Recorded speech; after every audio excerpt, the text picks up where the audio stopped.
আসসালামু আলাইকুম, সবাইকে শুভ সকাল। বন্ধুরা, আমি সকাল সকাল ঘুম থেকে উঠে গেলাম, কারণ আমাকে আজকে আমাদের সিলেটে আইবেকে যেতে হয়, ইন্ডিয়া ভিসা অ্যাপ্লিকেশন সেন্টারে।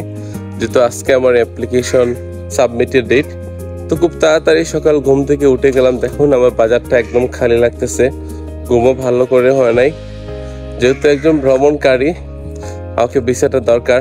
এই নিয়ে আমার ইন্ডিয়ার অনেকটা সময় ভিসা পেয়েছি। আজকে আমার ইন্ডিয়া সাবমিটের তারিখ, যেহেতু ইন্ডিয়া ভিসা দেরিতে দেয়, তাই আমি 2 মাস পরে এই অ্যাপয়েন্টমেন্টটি পেয়েছি। তো আজকে আমি সকাল 8টা থেকে 9টার ভিতরে আমার ফাইল নিয়ে সাবমিট হতে হবে আইবেকে। তো সবাই দোয়া করবেন। আমি এই সময় ঘুম থেকে উঠেই আমার হাইওয়ে রাস্তাতে আসলাম, আমার যাত্রা হচ্ছে সিলেটে। সবাই দোয়া করবেন। তো সকালে ঘুম থেকে ওঠার পরেই কোনো ধরনের ট্রান্সপোর্ট না পেয়ে সিএনজি করে আমি চলে যাচ্ছি নবীগঞ্জে। যেহেতু আমাকে প্রথমেই নবীগঞ্জ যেতে হয়, ওইখান থেকে আরেকটা ট্রান্সপোর্ট চেঞ্জ করে আমাকে যেতে হবে আইওয়ে রুটে। তো আমি সেখান থেকে ভিডিও করা শুরু করলাম এবং সিএনজি ড্রাইভারকে বললাম যে ভালো করে ড্রাইভ করতে এবং আশেপাশের যে দৃশ্যগুলো ছিল সেগুলো দেখানোর চেষ্টা। তাই অবশেষে আমরা এসে গেলাম ইন্ডিয়া ভিসা অ্যাপ্লিকেশন সেন্টারে। বৃষ্টিতে ভিডিও কিন্তু অ্যাপ্লিকেশন সেন্টারে আসছে। এই যে পিছনটা হচ্ছে ভিসা অ্যাপ্লিকেশন সেন্টার। আমরা এত সকাল চলে আসলাম, দেখলাম যে ইন্ডিয়া আই কমিশনার যে ভিসা অ্যাপ্লিকেশন সেন্টারটি সেটা বন্ধ।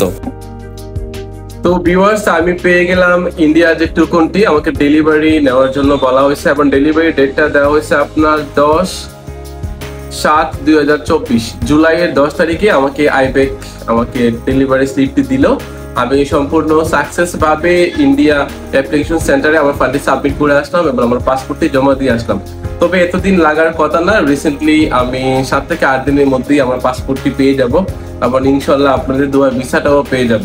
তো সম্পূর্ণ ভিডিওগুলো যারা দেখেছেন, থ্যাংক ইউ সো মাচ। এবং আমার এই ফেসবুক পেজে ট্রাভেল রিলেটিভ ভিডিও সম্পূর্ণ আমি আপলোড করে থাকি। আপনারা যদি একজন ভ্রমণকারী হয়ে থাকেন, ভ্রমণ পিপাসী হয়ে থাকেন, তাহলে আমার ফেসবুকে ফলো করতে পারেন। এবং আমি অবশ্যই সবাইকে সাপোর্ট দিব, যারা আমাকে ভালোবাসা দিয়েছে আমিও ভালোবাসা দিতে চাই।